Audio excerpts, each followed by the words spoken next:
নমস্কার প্রিয় ছাত্রছাত্রীবৃন্দ,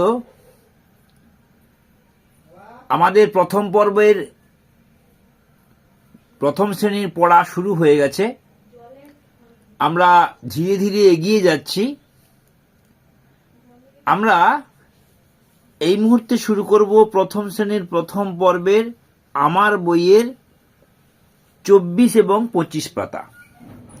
এই পাঠটিকে কি করে মজার পাঠ করা যায় সেই জন্য আমার ক্ষুদ্র প্রচেষ্টা। ভিডিওটি দয়া করে শেষ পর্যন্ত দেখবেন। আশা করি ভিডিওটি আপনাদের কাজে লাগবে। আমি যদি ধরে নিই যে এই যে ছকটা দেওয়া আছে এটা একটা এইচ এর মতো, এই দেখুন এই ছকটা এইচ এর মতো, মোটামুটি ভাবে বোঝা যাচ্ছে এটা একটা এইচ। এই এইচ এর মধ্যে এলোমেলো করে বর্ণ দেওয়া আছে। সেই এলোমেলো বর্ণের মধ্যে ছবি যে দেওয়া আছে সেই ছবির বানানটি খুঁজে বের করতে হবে। এখানে আমরা সহজেই বাচ্চারা বলে দিতে পারবে এখানে বল বল, কিন্তু আমরা চেষ্টা করব ছবিটাকে বদলে বানানটাকে বদলানো। যেমন কি না, বই ব হর্ষই, খই খ হর্ষই, ছবিটা বদলে দিতে হবে। তাহলে নতুন সমস্যা তৈরি হবে এবং ছাত্ররা নতুন নতুন ভাবে শেখার চেষ্টা করবে। খল ও খল, এখানে কিন্তু কর খল, সেই যে খল, কিন্তু খলের তো ছবি সেরকম মানে একটা মানুষের ছবি আঁকতে হবে। যাই হোক, এভাবে আমরা একটা থেকে আর একটার দিকে যাব বাচ্চাদেরকে আরো সুন্দর করে শেখানোর জন্য। পরের ছকে পরের এই যে কি লেখা আছে দন্তন্য ল ম, আমরা এরকম বর্ণ কার্ড দিয়েও করতে পারি বা মেঝেতে বড় করে লিখে দিতে পারি। মেঝেতে বড় করে লিখে দিয়ে বর্ণগুলো কিভাবে লিখবো না, কখনো এইচ এর মতো লিখবো, কখনো বড় করে এ লিখবো, কখনো বড় করে ই লিখবো। এখানে পেন্সিল লেটারগুলো লিখলেই সুবিধে হবে। হ্যাঁ, বাংলা বর্ণ চেনার পাশাপাশি এরকম করে যদি আমরা ইংরেজি বুকে বড় করে লিখে তার মাঝে যদি বাংলা বর্ণ লিখে দিই, তাহলে বাংলা বর্ণ চেনার পাশাপাশি ইংরেজি বর্ণও শিখবে। এবং এই বর্ণ কার্ডগুলো দিয়েও আমরা বসিয়ে বড় করে এ লিখে দিয়ে বর্ণ কার্ডগুলোকে আমরা বসিয়ে দিলাম। বসিয়ে দিয়ে নতুন নতুন মজার মজার শব্দ তৈরি করলাম। তবে মনে রাখতে হবে যে আমরা যেন স্বর মাত্রা মানে আকার হর্ষইকার দীর্ঘইকার হর্ষউকার দীর্ঘউকার রিকার একার ঐকার ওকার ঔকারটা যেন না ব্যবহার করি, কারণ আমরা এখন প্রথম শ্রেণীর প্রথম পর্যায়ে প্রথম পর্বে আছি। এরপর এখানে ম গ আছে, কিন্তু আরো নতুন বানান কি হতে পারে না, ন ল আর গ ম, ন ল আর গ ম হয়ে গেল। পরেরটা চলে যাচ্ছি, থ আছে, ট আছে, প আছে, ব আছে, বুর্গি আছে, সেটা ট ব। তাছাড়াও কি হচ্ছে থ প থপ আর ব ট বট হয়ে গেল। এরপর থ র অনুস্বার দন্তস্ব দন্তন্য, এখানে কি র অনুস্বার রং ছবি অনুযায়ী। কিন্তু যদি আমরা আরো নতুন বানান তৈরি করি, এখানে রথ হবে, দন্তস্ব র দুধের স্বরকে স্বর বলে, আর দন্তস্ব অনুস্বার সং হয়ে গেল।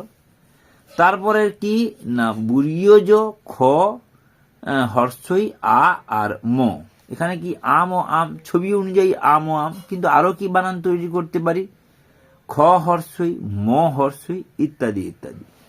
পরের ছকে কি আছে, ফ বুর্গীয় ক হর্ষই ল, ছবি অনুযায়ী হলো ফ ল। কিন্তু যদি আরো নতুন বানান তৈরি করি, ক ল বুর্গীয় ল ক হর্ষই, তাহলে আমরা মেঝেতে লিখে দিয়ে এরকম বর্ণ কার্ড দিয়ে শেখাতে পারি, বা বড় কোনো আর্ট পেপারের উপরে সেটা খুব ব্যয়বহুল হবে, কিন্তু মেঝেটা আমাদের হাতের কাছে সবসময় পাওয়া যায়। এখানে নির্দেশে কি দেওয়া আছে, শিক্ষণ পরামর্শ, শিক্ষিকা শিক্ষক বর্ণ কার্ডের সাহায্যে শিক্ষার্থীকে ছবি দিকে একাধিক শব্দ, মানে এই শব্দ শুধু নয়, এখান থেকে আরো শব্দ গঠনের চেষ্টা করবেন।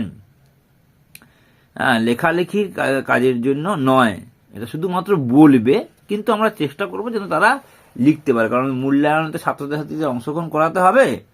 তাই আর এই পৃষ্ঠাটি ছাত্রছাত্রীরা কিভাবে করছিল, তারা তাদের আধো হাতে লেখায় পুরোনো বইয়ের থেকে দেখাচ্ছি এইভাবে লেখার চেষ্টা করছিল।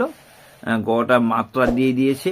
যাই হোক, আমরা বর্ণটাকে বর্ণের মতো করে লিখব যেন হাতের লেখাটা সুন্দর হয়।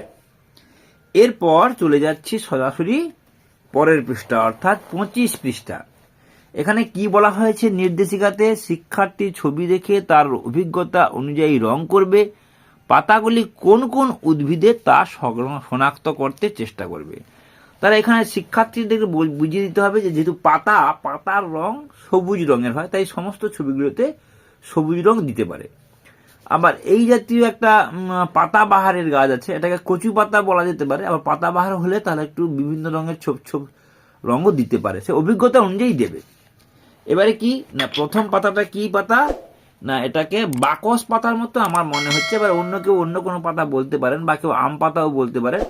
যাই হোক, আপনারা একটা নিজেদের মতো করে ওই মিল রেখে নাম বলবেন। বাকস পাতা, এটা সজনে পাতা, যেটাকে সন্না খাড়া বলে, সেই গাছের পাতা। এটা তো বলা হলো কচু পাতা, এবং এটা হচ্ছে অশ্বত্থ পাতা। এবং এখানে কি বলা হচ্ছে, পাতা বসিয়ে তারা ছবি আঁকবে। অন্য কোনো যদি সাইজের আরো কাছাকাছি পাতা পাওয়া যায়, বাচ্চারা পাতাটা সংগ্রহ করে আনবে এবং সেই পাতাটাকে বসিয়ে নিজেদের মতো করে নতুন পাতা তৈরি করবে, তাতে আবার রং দেবে। তাহলে এই পঠন পাঠন ছাড়াও তাদেরকে কর্মভিত্তিক বা সক্রিয়তা ভিত্তিক ভাবে তাদেরকে শেখানো যাবে।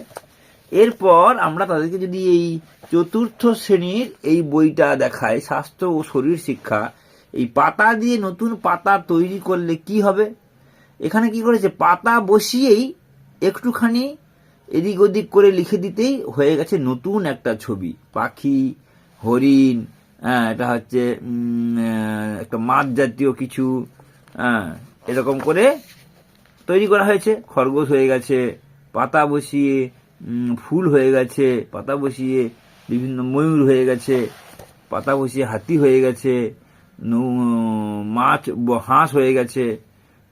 এইভাবে পাতা বসিয়ে আরো ছবি আঁকা গেছে। তাহলে এই জন্য আমরা ছোট থেকেই তাদেরকে পাতা বসিয়ে পাতার মতো করে আকৃতি ধারণা দিতে পারি।